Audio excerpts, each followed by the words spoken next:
Good afternoon, everyone, and a very, very warm welcome to you to Q Talks webinar, which is focusing today on the Mental Capacity Act. I want to extend an especially warm welcome to Rachel Griffiths, who has joined me here today. Before we begin, I just want to tell you that we will be sending the slides out to you all within 48 hours of this broadcast, so you don't need to make a note of the contents of the slides that will be on the screen this afternoon.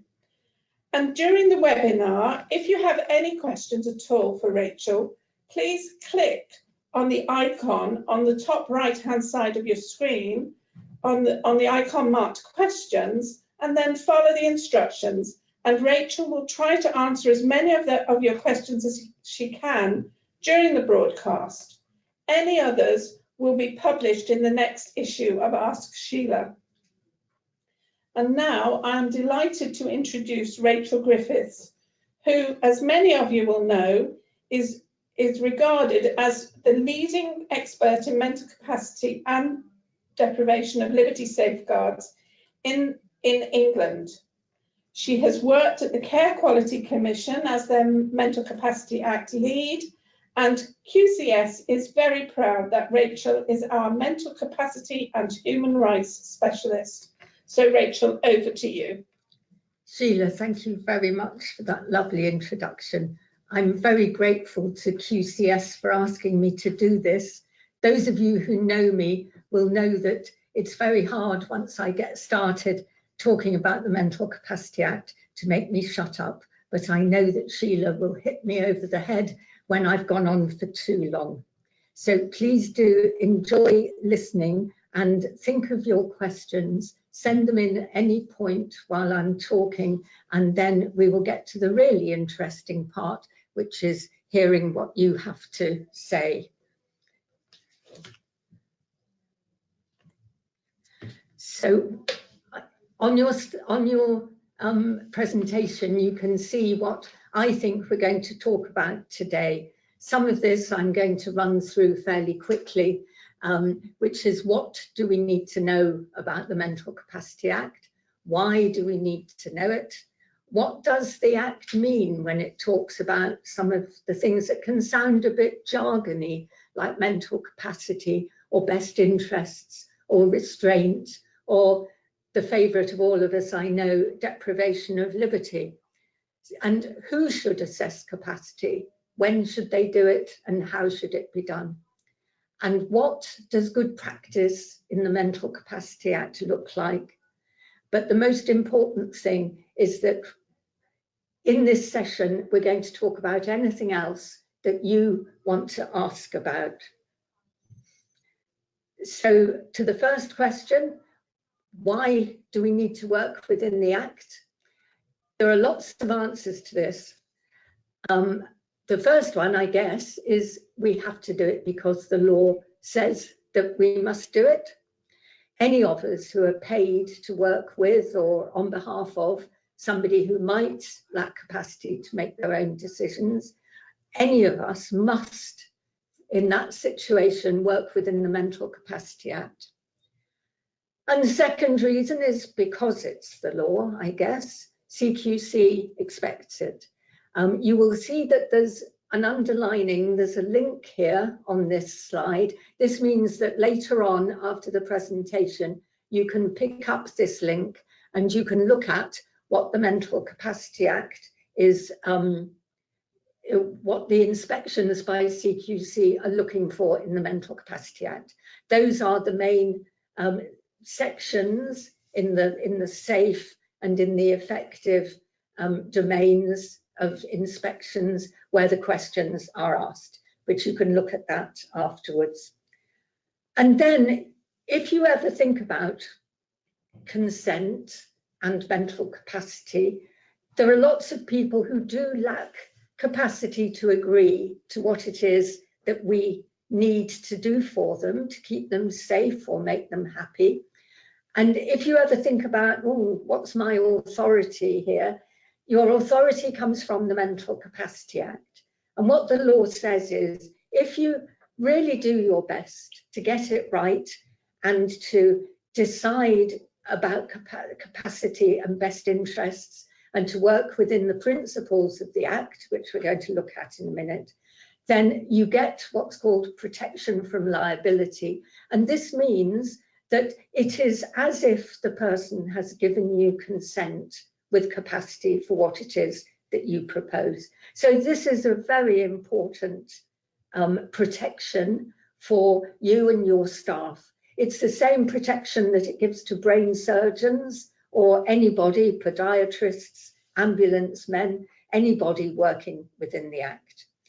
And the main real reason why it's important, of course, is the person-centered one.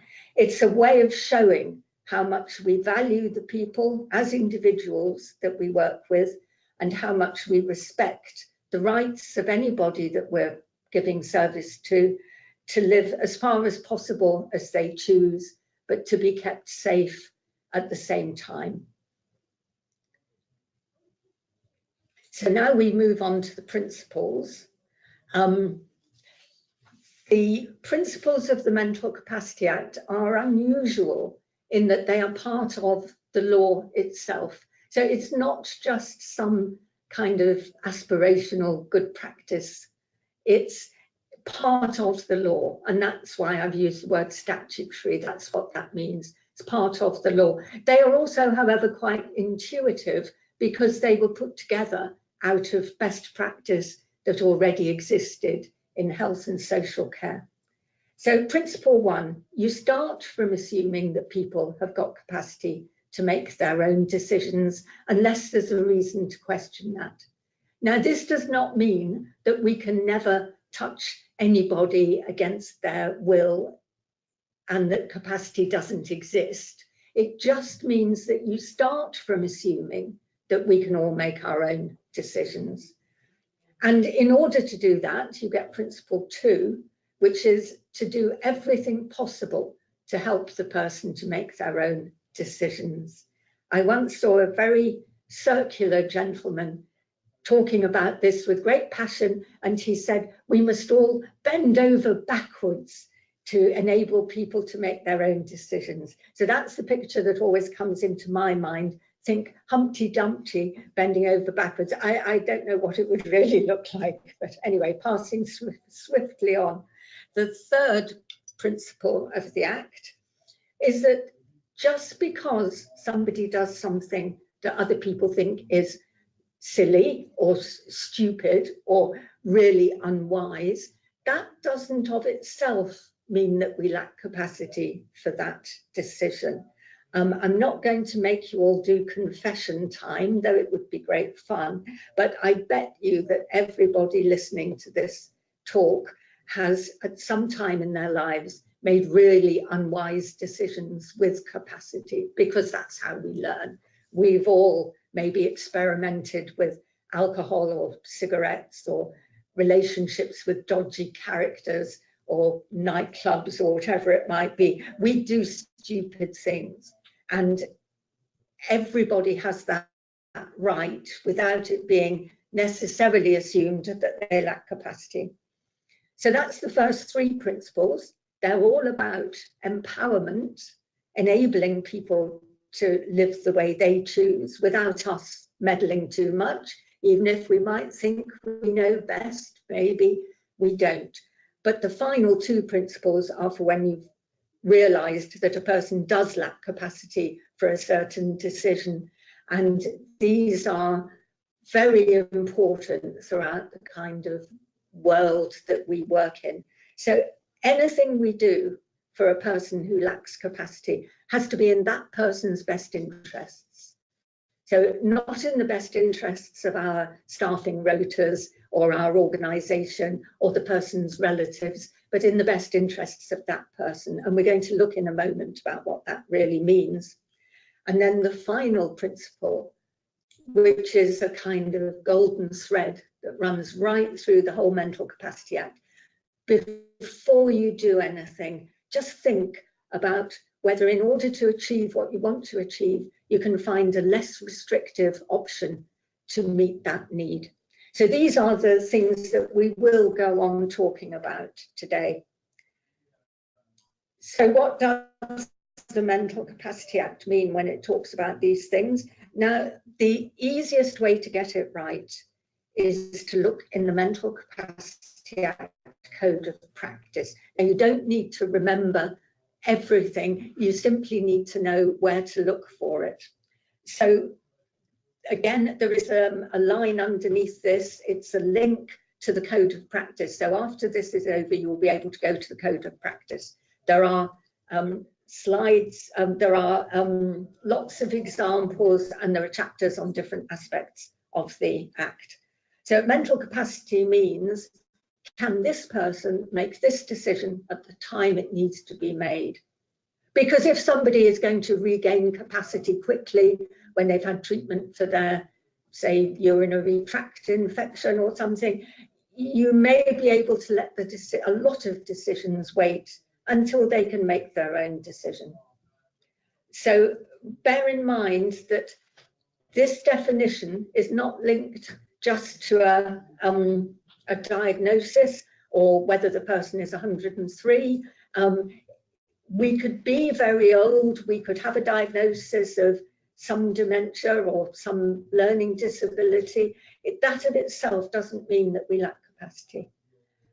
And also, because it's linked to the decision, you have to remember that a person can maybe make a small decision about what they're going to wear or what they're going to eat, or whether they want to sit in the sun or the shade. It's very important to enable people to make the decisions they can make. It makes people feel good, to feel empowered. But somebody may not be able to make a very big decision at the time it needs to be made. So now we've moved on, we're on the 4 steps that mean someone has capacity. These steps look very mechanical, but you can identify when you think about a person in a situation whether they can do this. And there's an example coming up in a minute. So what have you got to be able to do to have capacity for a decision? We need to understand the information about it, including what would happen if you decided to do nothing at all. That's what I try and do with anything to do with money or the tax man or the plumbing in our house. I think, oh, well, if I just leave it alone, it'll all go away and get better. If you understand that a decision might work like that, but it might well not. So you may need to know what would happen if you won't decide. And then you need to be able to remember that information, not forever, you don't have to do an exam on it, but just for long enough to use it or weigh it to reach a decision. Now, this is the hardest thing to know whether somebody is doing. And it sounds hard put like this. When you see it in practice, you can see it happening. And then the final step, you've got to be able to communicate. Doesn't have to be in words, much less in writing. Some people communicate well by blinking or looking at somewhere on their computer, or by Makaton, or lots of different ways of communicating. So any means at all that can be understood. And then the second thing that you have to be able to do is just think, is this because of some impairment of or disturbance in the functioning of the person's mind or brain? So, no. Rachel, can I just interrupt you just for 1 moment? I think the point about retaining the information is the most difficult for care workers. I might be wrong, but it's difficult to know how to judge whether or not the information's been retained, even for a short length of time, isn't it? That's a very good question, Sheila. Sometimes you know that it isn't being. If you are trying to explain something, say to a person whose dementia means that by the time you get to the end of a sentence, they've forgotten the beginning of the sentence, then it is clear that however hard you try, they are not remembering. Remember though, something for us to remember, is to work within the principles and do what we can, bend over backwards to enable the person to understand. So if it's a question, say, about where a person with a learning disability might live, they might need you to show them pictures of the 2 places. They certainly may need to go and visit the two places. We don't move house without visiting. So these things have to be made as concrete as they can be. But yes, I don't want people to get too hung up on this idea of remembering. It's only for long enough to do the next bit. Is that a bit clearer, Sheila? Thank you very much. Right, brilliant. So now we're going to look at this in practice. This is going to be easier than us just talking about theory. So we've got a lady called Ginny, and her memory for short-term and recent events is extremely poor. She's maybe like what I was just talking to Sheila about, somebody who doesn't remember by the end of the sentence where it started.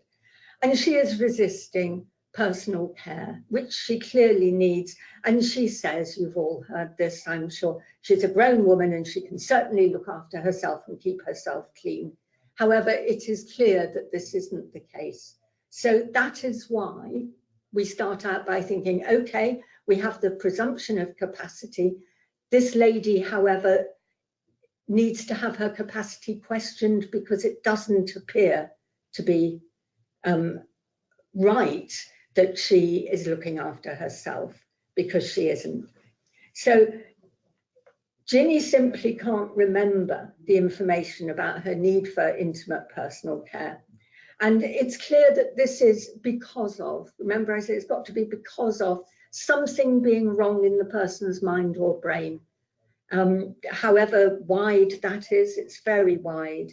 I mean, it could be, not in this case, but it could be somebody who's had too many mojitos at the office party, or somebody who's fallen off their bike and banged their head. There are lots of things can stop you having capacity. But in this case, it's clear that it's because of her dementia that has caused her memory to be so terrifically poor.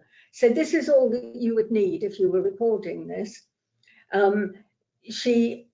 You're assessing her capacity to consent to intimate personal care, say, or general personal care. She lacks capacity because she cannot remember for long enough that she has this need for it. And you would also record what you've done to try and enable her to understand and remember about her need for help.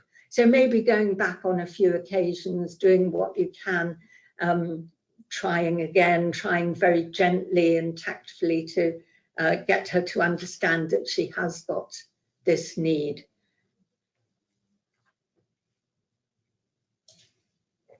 So then we think about, we're talking about assessing capacity, who should do it and when.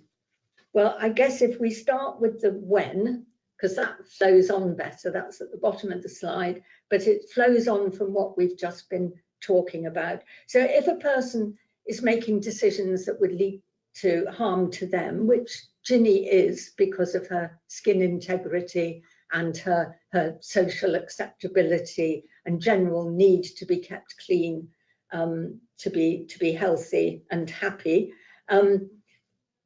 And there's a reason to think she's got some kind of a problem in her mind or brain, which there is, because you know she's got dementia. Then you need to check her capacity, because otherwise you don't have the authority to make a best interests decision and to look after her. And so who should do it?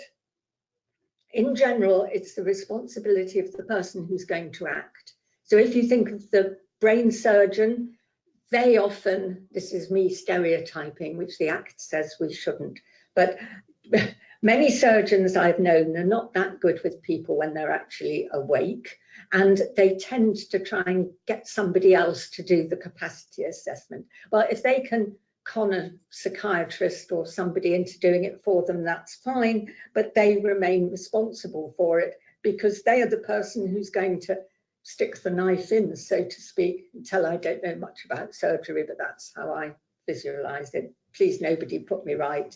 I'm happy in my stereotyping. So it's the person who's going to act, except that for frontline care staff, they do need to understand a little bit about capacity, but they are protected if they're following a care plan based on capacity assessments. that are, remember, 4 different things. Now, it's not, does Ginny lack capacity this morning to consent to personal care? Does Ginny lack capacity this afternoon to consent to personal care? You are not having to write War and Peace here.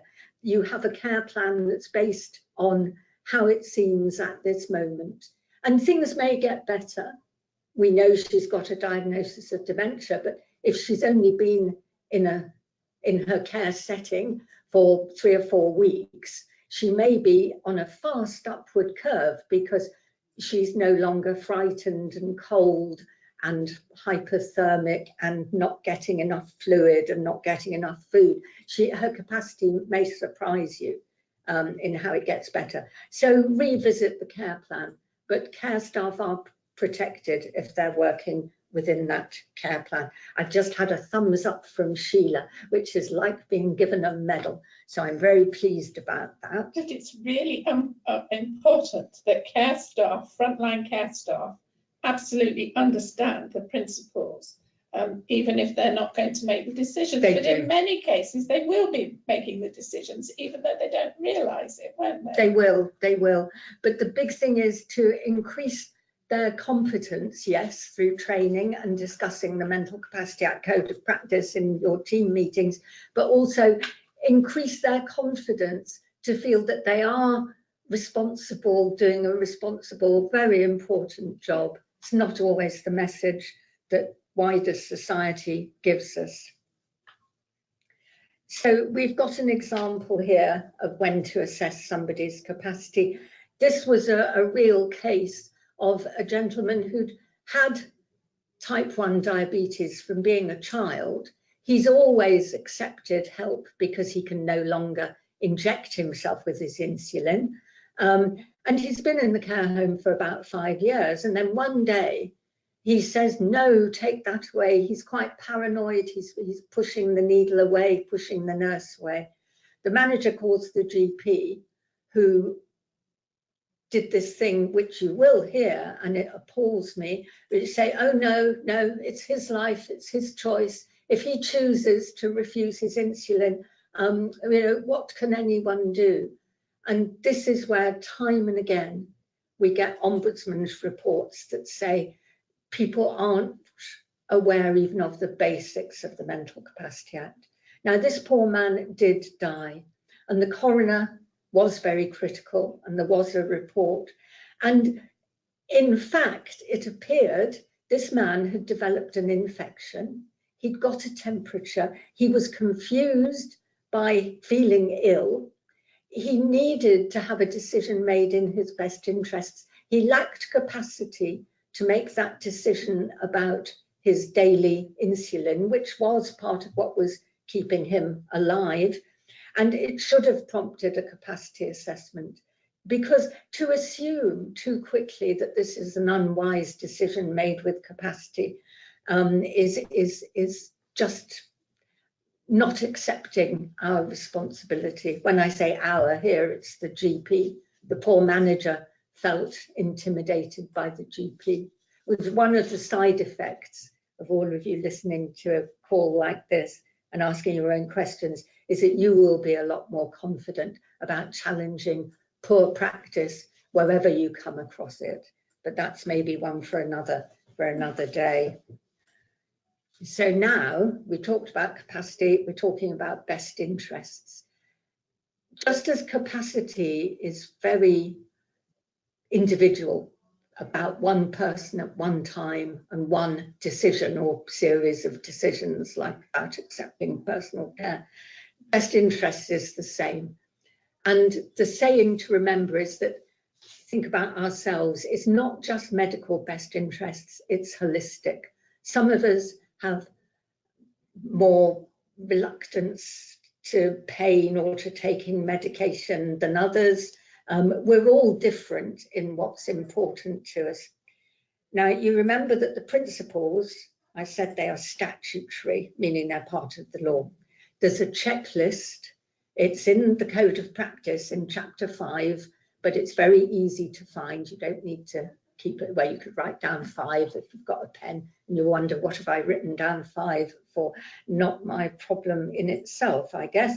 Anyway, except for in an emergency, if somebody is about to run out in front of the traffic on a busy main road and you are caring for them and you know that they have care needs that might influence their capacity, you stop them and then you figure out why it was in their best interests. In an emergency, it is usually better to be alive than dead. Not always, not if we're normally dying, but anyway, we won't go into that, I don't think, today, because we'll run out of time. You're going to be here all day. You're going to be deprived of your liberty, ho ho, one of my little jests, not a very funny one. The most important thing about a best interests decision is focus hard on this person, their values, their wishes and feelings, their spiritual and cultural and religious beliefs. It's central to working out what is in that person's best interests. For any of us, what is in our best interests is going to be the closest to what we would want if we'd got capacity to make that decision. So none of us can always get what we want. It's a tough thing that teenagers have to learn, and toddlers, I guess, first. But wherever possible, when we're providing care services to adults, people should live as they wish. Now, the best interests checklist says we should consult relatives and friends because they are your gold dust in knowing the person far better than the decision maker standing there, the health and social care decision maker. They know this person's idiosyncrasies. They know what the person likes and doesn't like and would want for themselves. And then you're back to remember the fifth of the principles. Remember that golden thread, the least restrictive option that meets the person's needs. So to a doctor in A&E, I say, don't amputate the person's foot if you can just clean up the wound and give them some antibiotics. You know, wait for them to wake up or for their relatives to arrive so that you can find out more about their best interests, particularly if you don't know if they're a top dancer or something, a ballet dancer. But the least restrictive option for that individual, yeah? So then, do you remember we talked about Ginny, the elderly lady who didn't understand about her needs for personal care? Now, what the care home manager found out, and this is an example of really good care, and this is based on something that when I was with CQC, I saw this as a record and met these people in a care home. And I know that all the inspectors were just dazzled at what good practice it was. So good practice is simple and person-centered. They had found out from her family and her friends, and also from getting to know her, that it was really important to her how she looked and how her hair and nails were, and to wear smart clothing. And her frontline care staff chipped in and told the inspectors she loves to choose what she's going to wear, and she always picks out a matching cardigan or a matching jacket, and she likes to choose a necklace or bracelet, and if her nails are done, she shows everybody. It gives her great pleasure.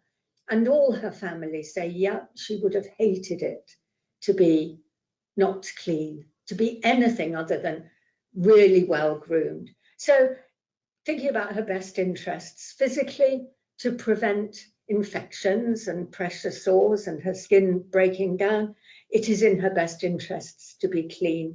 But also as an individual, for this person, she was not, I mean, I've had friends more in the past, I think, who were very hippie archaeologists, and they were never happier than when covered in mud and sitting in a hole in the ground, sort of digging up old bits of pot and bones, and seemed very happy. This is not this lady Ginny. She wants to be perfectly clean.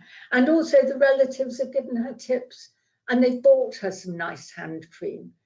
Things like nice hand cream, some perfume, some body lotion. If you've always loved this, you stay the same person. And in this case, they got her so talking about what she was going to wear and about her favourite necklaces that they were able to, in her best interests, give her the personal care she needed, and she barely noticed it, but she was so happy to have her hands feeling nice and her face cream on. Yeah. So this is an important bit of learning about the simplicity. But now I've met so many care providers who say we never restrain anybody. And that, I think, shows that they don't understand the Mental Capacity Act definition of restraint, because yes, you will have some people you are caring for who never lack capacity for anything and never need to be restrained in their best interests, but you are almost bound to have people where you are locking the front door to stop them running across the busy road, or whatever it might be, stop them trying to run home to see their mum who's been dead for 60 years or more. And the Mental Capacity Act definition of restraint is the one that you must, I won't say tattoo it on your arm, but get to know it, get to know it. So the first bit you will recognise, the use or the threat. I don't like being shouted at. If somebody shouts at me and threatens me with restraint or force, then I'm likely to do what they want anyway. But the threat does count. The use or threat of force to make someone do something they're resisting, or the restriction of someone's freedom of movement, whether they are resisting it. I've put restricting it. I'm sorry, that's a mistake by me. It should say resisting. Sheila's just tutted, I do believe. I am not tutting, I'm smiling. Homer nods. I've made a mistake there, not deliberately. So it's restriction of someone's freedom of movement, whether they are resisting it or not. My apologies to you all. And restraint is lawful under the Mental Capacity Act, provided you've worked it out in accordance with the best interests checklist. So for Ginny, she's perhaps needed a couple of staff members to hold her limbs to start with, at least to enable personal care to be given. It's lawful provided it's in the person's best interest, but it has to meet 2 extra conditions, which you will recognise because they're in DOLS as well. It must be necessary to prevent harm to that person, and a proportionate response to how likely that harm is and how serious it would be if it did happen. So you think about Ginny, her need for personal cleanliness is necessary to prevent harm to her, both physical harm and to her feeling of self-esteem and self-worth. But it is also, it's proportionate, not to rugby tackle her to the ground or something, but to find every way they can tactfully. Maybe just speed is of the essence. Dive in and out quickly with some wet wipes, whatever it takes to be a proportionate response to the likelihood and seriousness of harm to that person. So here's an example. This is a common example among those of you who support people with a learning disability. This is a lady with a learning disability, and again, this is a real example. Particularly cute, fluffy cats or little puppies or small dogs who look a bit like puppies. She rushes over to see them and say hello to them. Now, sometimes, I mean, the cats just scarp her, they're not silly. But I mean, she has risked being bitten sometimes by a dog that took against, you know, being suddenly caressed by somebody who didn't know them. But crossing the road is a huge risk for her in this area. Now, she is having proper road safety training, but for the time being, it is certainly in her best interests to limit her freedom of movement. Now, remember, that is a restraint. So the front door to her supported living house is kept locked as far as she is concerned. They may have another person living there who is perfectly safe to go and walk to the shop on their own and will not run out across the road, but they prevent Jamila from going out on her own. She goes out with staff or family. So she is being restrained, but I think you will agree that it's necessary and proportionate. there is serious harm if she's in a road accident. It's a busy road, well, it doesn't matter to her, it could be a quiet road or a busy one. The injury to her is going to be very serious if it happens. So do you see, when you think about it in personal case examples, it gets a lot easier. However, we are now, this is where you're going to get alarmed, possibly. What is deprivation of liberty? It's one of those deceptively simple questions.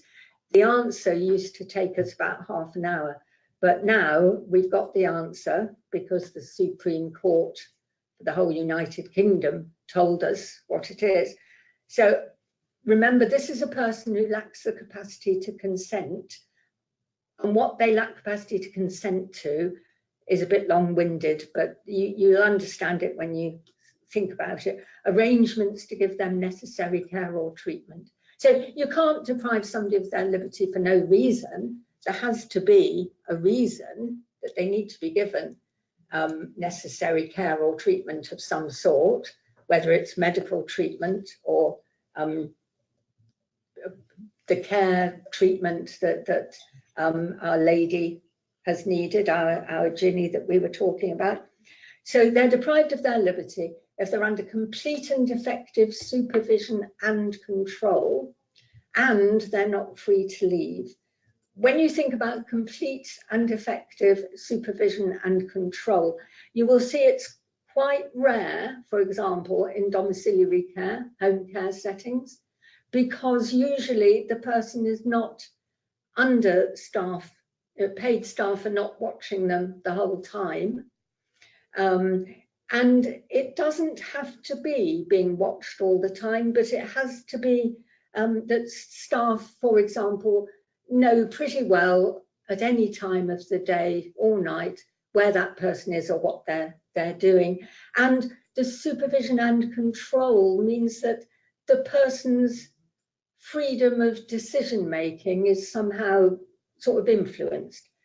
I mean, I've been here this morning in the QCS office. Nobody has controlled what I did because nobody minded what I was doing. If they had have minded, they might have had to have controlled it. That's perhaps not a very good example, but there are situations where we're under some sort of control, and I think we recognise that.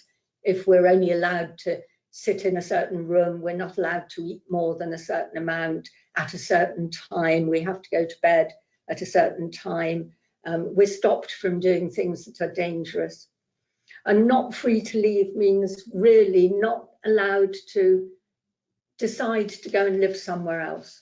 So sometimes you can go out with staff or relatives or even on your own, but you might still be deprived of your liberty. But think back to restraint. Just like restraint, deprivation of liberty of a person lacking capacity comes under the Mental Capacity Act. So it's got to be in that person's best interests and also necessary and proportionate, just in the same way. So just because they are restrained, there will always be restraints in a deprivation of liberty. But if you think about it as relating to the entire care plan, that's the kind of sensible way to think about it. So thinking about DOLS, you will see the phrase current chaos. It's possibly not quite as chaotic as it was. We're all just longing for change. Change will come.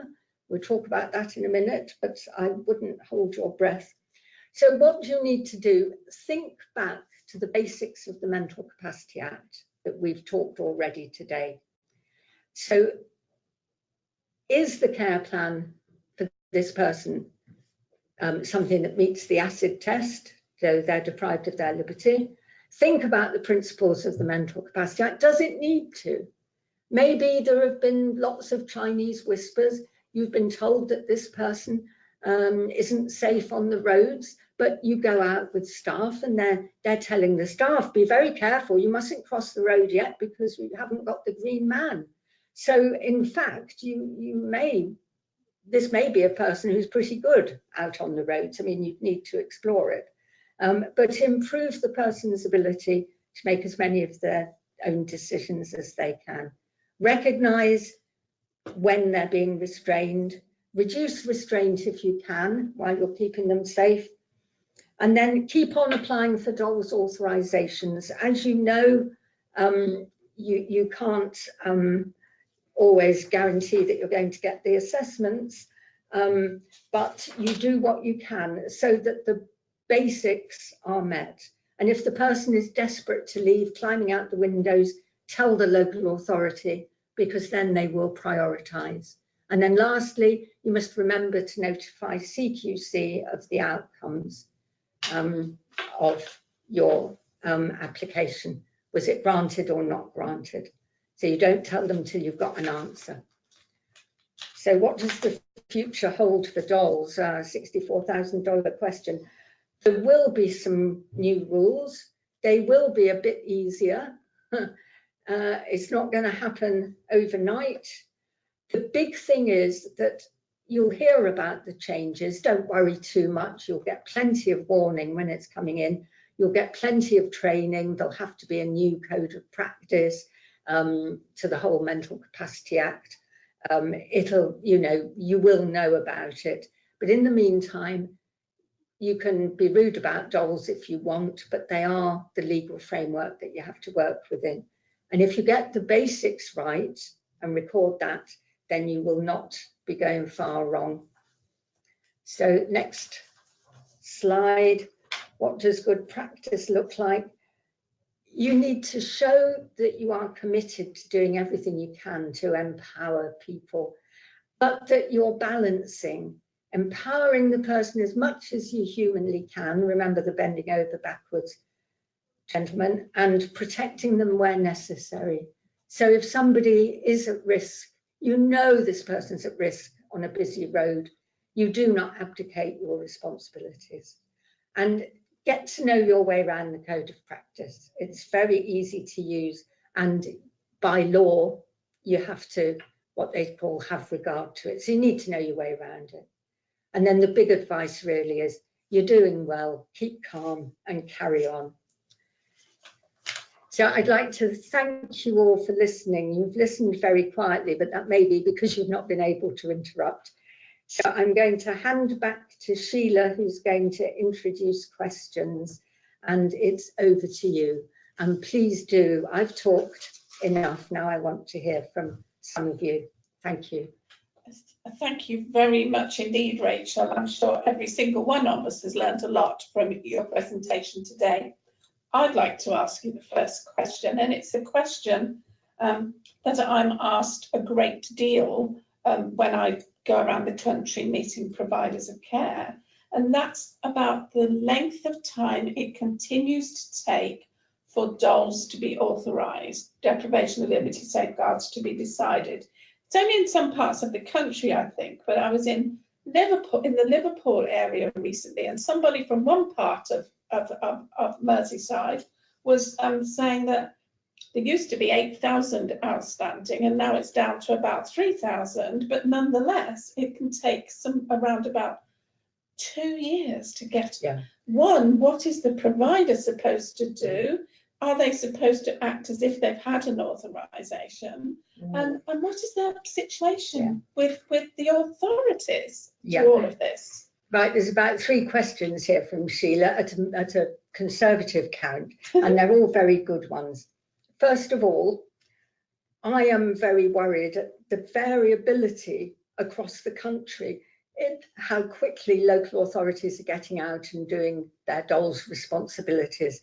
It was a great shock in 2014 when this acid test came out, and suddenly I think every local authority was just overwhelmed. Some of them, I think, possibly have used that as an excuse, and they just say, oh, well, that's how it is. And some of them run with well over 1,000 in a backlog that are not getting assessed. This is not good, particularly when some others seem to be coping a lot better. Now, what should the provider do?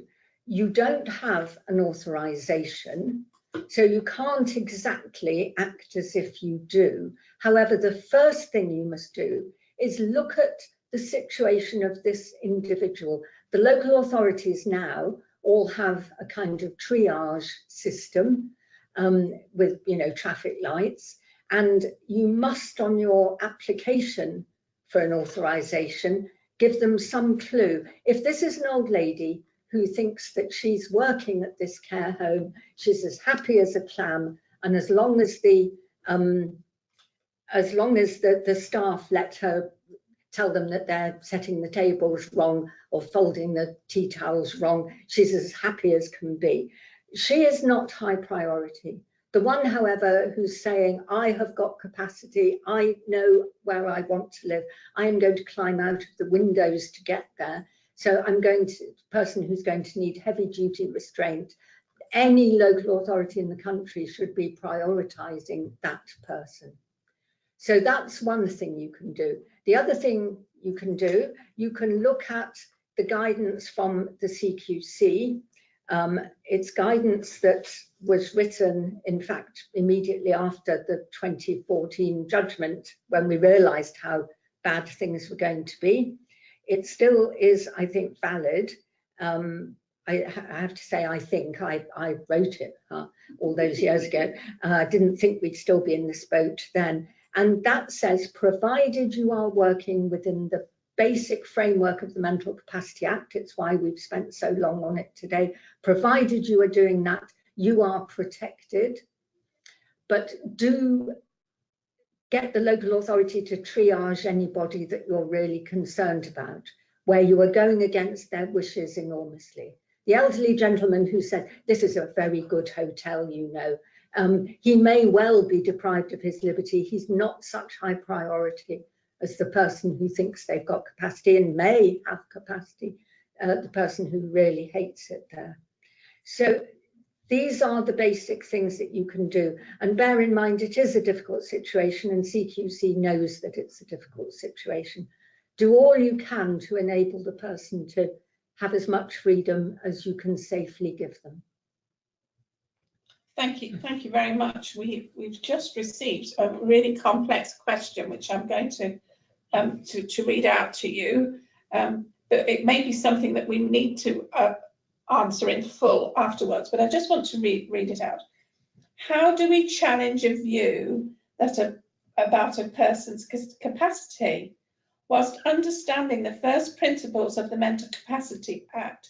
As a home care company, we support someone who we feel lacks capacity for some complex decisions, but the local authority state she is making unwise decisions, but she's making the decisions.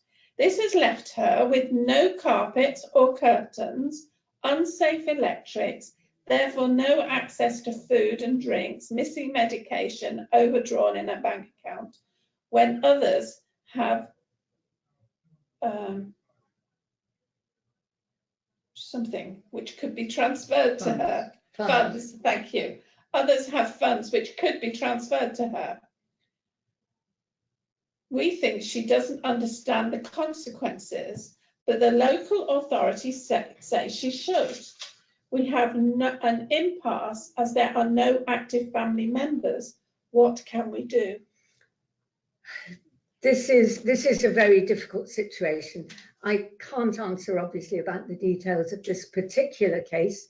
If this is a person where there is reason to think that they might lack capacity, remember there's got to be some sort of impairment or disturbance in the functioning of the mind or brain. If that is there and they're making a series of very unwise decisions, I think if I was that care provider, I might try and escalate a discussion about best interests a bit higher up than where it's happening in the local authority, and really sort of get them to consider what's happening. I feel great sympathy for the provider here, but I can't be certain of quite what is going on. But the Mental Capacity Act does encourage, wherever possible, that you act in a kind of collaborative, collegiate way. And I think put on the record what your reasons are in terms of the Mental Capacity Act. Which of the 4 steps is this lady not doing? what sort of impairment of mind or brain is there for this person. It does sound a very tragic case. It may be that the provider gets nowhere and decides simply to raise a safeguarding alert with the local safeguarding board, and then maybe that would enable it to be looked at afresh. That's really helpful, Rachel. Thank you very much indeed. And we will, of course, with you, pursue this particular question afterwards. There's another question that's just come in. We have been informed that all domiciliary care companies should be actioning community deprivation of liberty safeguards for all clients when weighing up all restrictive practice. Is this correct? It sounds a bit broad brush to me.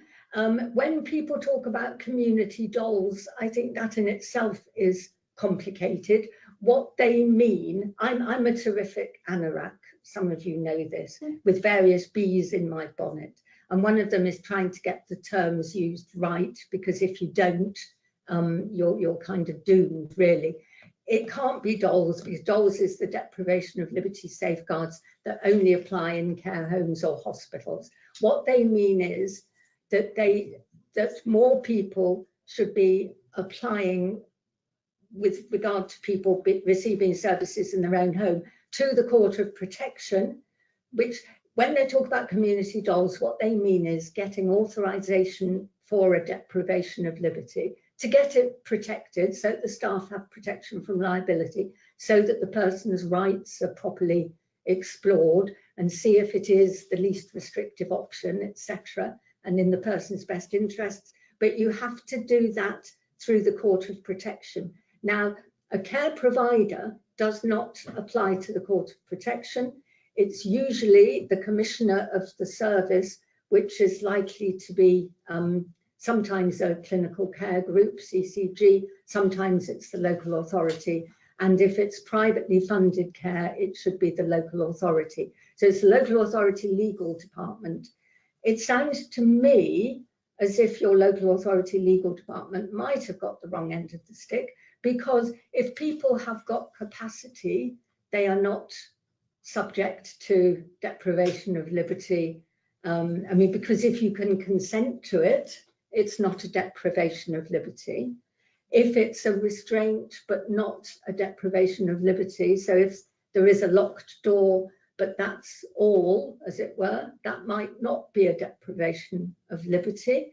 I think this is my personal opinion based on having this in a sort of thumbnail version. So nobody shoot me, okay? My view is hang a bit loose on this one. Let the local authority explore whether they think that each individual meets the criteria. And if so, then they can apply to the Court of Protection to have this person's rights protected. Because something that I haven't said because of time, really, because I banged on for ages, which I apologise, but the point of deprivation of liberty safeguards or authorisation is so that the person has a right to challenge what's being done and to know that it's kind of lawful.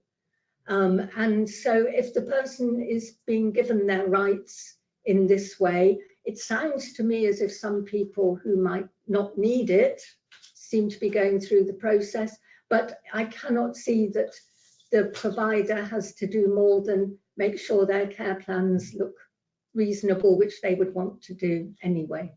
Sheila, do you think I've answered? I think that's fine. Thank you very much indeed. Almost every question relating to the Mental Capacity Act is complicated, isn't it? And I have just two more questions that I would like to at least begin to address, because we are coming to the end of our time.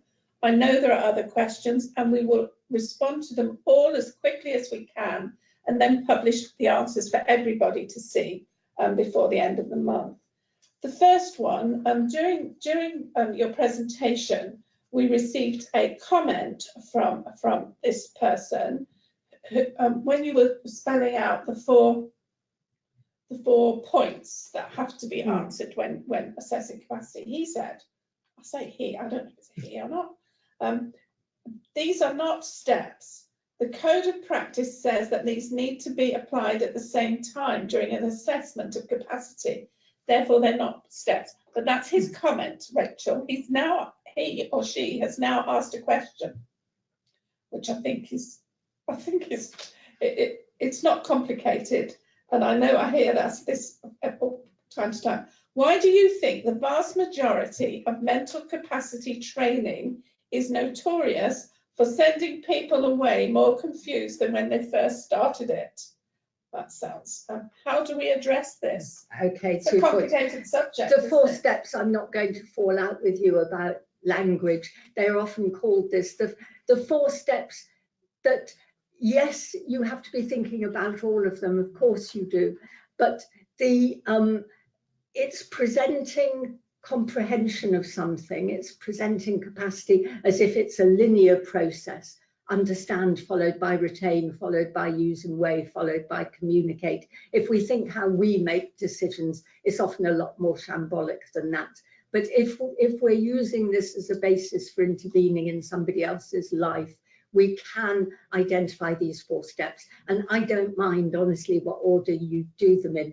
I could only say them in one order because I'd sometimes love to have 2 heads and say 2 things at once, because you're quite right, with the Mental Capacity Act, we often sound as if we are doing. So my apologies if that was confusing. The interesting question about training, I think training is not as targeted as it should be. I've seen too many training packages that chunk up the entire Mental Capacity Act as though it's all of equal value and weight, and as though it's all equally relevant to everybody. And that is not the case. I think also if you apply it to real life situations, it becomes a lot more comprehensible. I would be very sorry if I thought that we're not getting better. We are getting better, actually, at talking about capacity and practicing it. Training events, I think, aren't as useful as interactive ones where we talk about it in terms of people's own practice. So yeah, we have a way to go and we're doing our best, but think about what the individual needs rather than just showing the entire act. Rachel, thank you very much indeed. We have just a couple of minutes left of the time allocated to this broadcast. I just want to tell everybody that there is a feedback form which will pop up on your screen shortly. And if you have the time to do it, please could you complete the form. Additionally, if you don't have the time to do it today, then it will also be sent out to you with the slides from this broadcast. And we do really value your feedback. Rachel, I do want to thank you for your excellent presentation, outstanding presentation in CQC parlance. Thank you very much. And I want to thank all of you for joining us today. Our next webinar will be held on the 10th of July at 2 o'clock and will focus on how to prepare for CQC inspections and will be delivered by Leah Cook. Thank you very much. Good afternoon.